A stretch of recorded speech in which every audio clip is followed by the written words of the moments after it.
Welcome to the Volunteer Youth Worker Podcast. Youth ministries rise and fall on the volunteers. So we are here to encourage and equip you. Join the conversation as we tackle the practical questions you are asking so you can help the next generation know Jesus. All right, everybody, welcome back to the Volunteer Youth Worker Podcast. We've got the final episode in this long installment that's stretched out over 2 months. Thinking about our program, Sid and Lisette, we've been talking about our program for 2 months.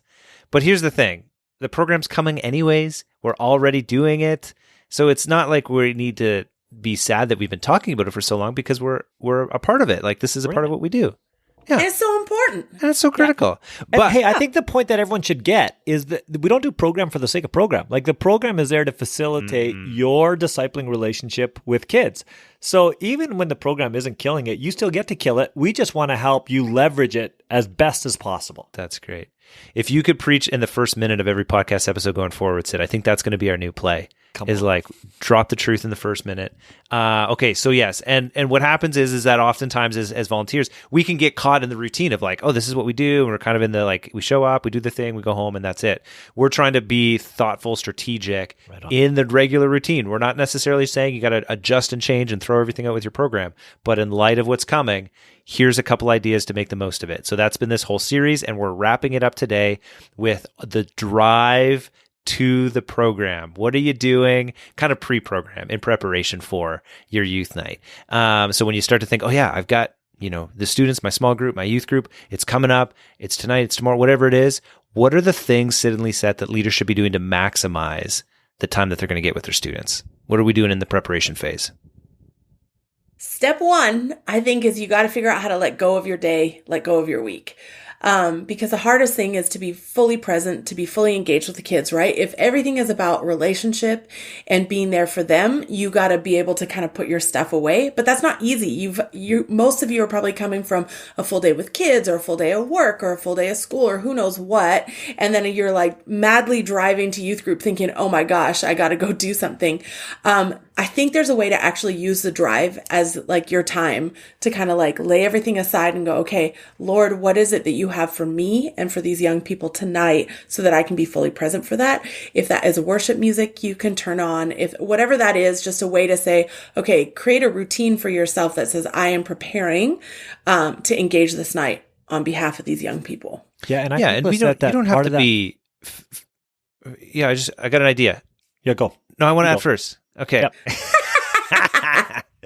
I want to say you don't have to be fake about it. Like, obviously, you've got stuff in your life and that stuff can be difficult, but the students are showing up. We're ministering to them. And so we want to prioritize, obviously, their spiritual journey first. They're not there for you. You're there for them. And I just want to say I had a leader who used like a physical shift. Like, she changed her shoes because she came right from work. And so she had different shoes in her bag. She would put on those shoes in the church. And like, that was the flip. Okay, I've left the corporate world and like, boom, I'm into the teenagers world. And so maybe something like that could be helpful too, just to make it a firm like adjustment out of what has been happening for you for the week.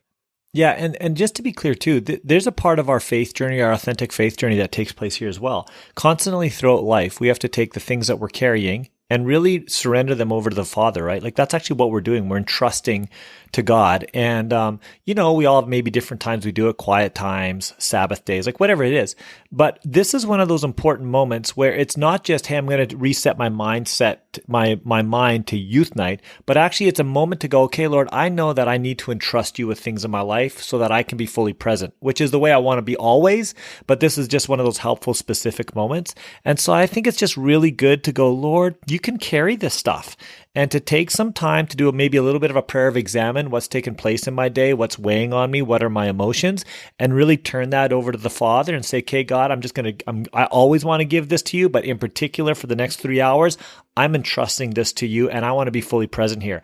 And by the way, that's a great practice for you to pass on to your kids as well, right? Like, hey, this is a way that I live or journey with Jesus, and this is a practice I would encourage you into. But I think it's really important for us to think about this as a part of our own discipling journey as well.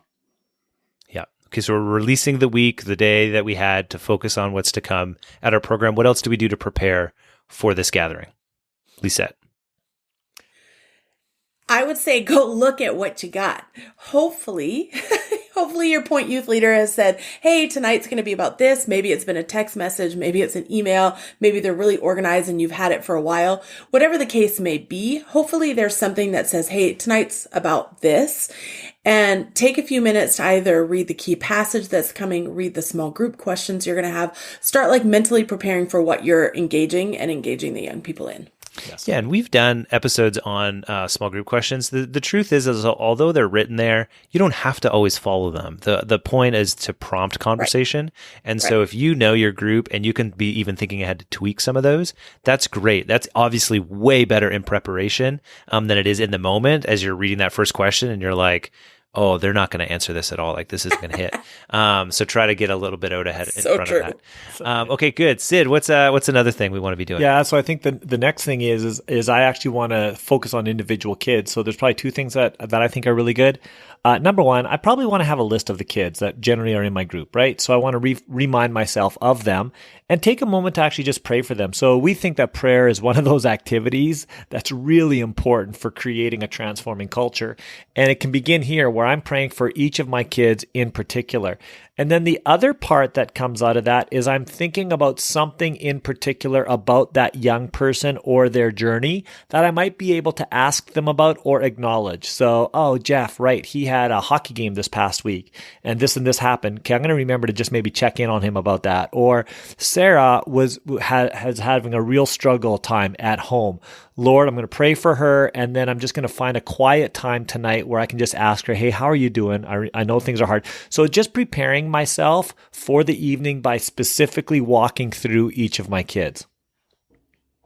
Yeah, that's great. Okay, these are three really quick and easy, simple, fast things. But is there anything else that we wanted to give to people thinking about preparing for their program? Maybe Sid, I'll start with you. Yeah, Jared, just the last thing. In most ministry contexts, not all, you're a part of a team. And I think this beginning part is really great to connect with our team. I just want to, it reminds me I'm not alone. Man, if I'm having a hard time unloading something, as a team, I can say, hey, could you pray for me? I'm just having a bit of a struggle unloading. And if you could just pray for me, that would be great. Or maybe it's someone that you can go, hey, here's where I'm at. And they'll just, yep, I've got you tonight. I'm going to journey with you. But don't forget, you're a part of a community, a part of a team. I love to touch base and connect there and just reminds me, oh, I'm not carrying this thing by myself. It's good to be a part of this group. Let's go do this together. And I think it just puts us in a place where others can be conduits of God's grace for us as we prepare to be conduits of His grace to our kids. And I think we should leverage that for sure. That's great. All right. So we're talking about releasing what has come in the past, your day, your week, whatever it is, being able to focus in. We're talking about making sure you review whatever notes you've got for this particular gathering, if it's small group questions, if it's the key passage. You want to be praying about your students, for your students, thinking about them before you even get to the program. And then lastly, this great word from Sid on connecting in with the rest of our team. I love that. Lisette, anything else that you want to say before we wrap things up? This is a quick one. But this is a quick one. You could wrap up the whole series if there's nothing else on why this has been such a fun journey. The thing is that I just don't think we can ever underestimate your impact in a young person's life. And so we just want to say to you, thank you for doing what you do. Don't stop. Keep on. If there's anything we can do to encourage you and champion you and cheer you on, we will. But take advantage of every one of these moments and just know that throughout the program, through what you do before you get there, all of that matters because it helps you be the best you can be for a young person. And just, if I can say this, don't underestimate the power of God. You are not walking in any of this alone.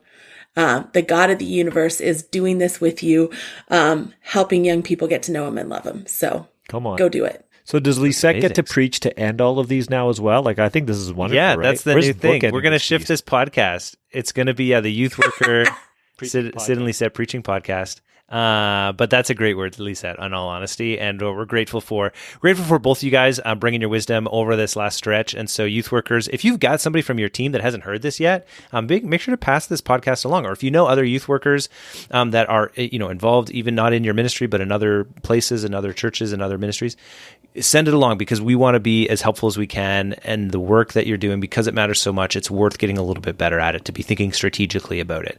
So we're grateful. We'll be back next week with a new topic, a new direction. Probably not another 2-month theme conversation, but we'll see. We'll just see how it goes. It'll be a blast, and we'll look forward to it. So appreciate what you guys are doing, and thanks for listening today. We'll see you next week.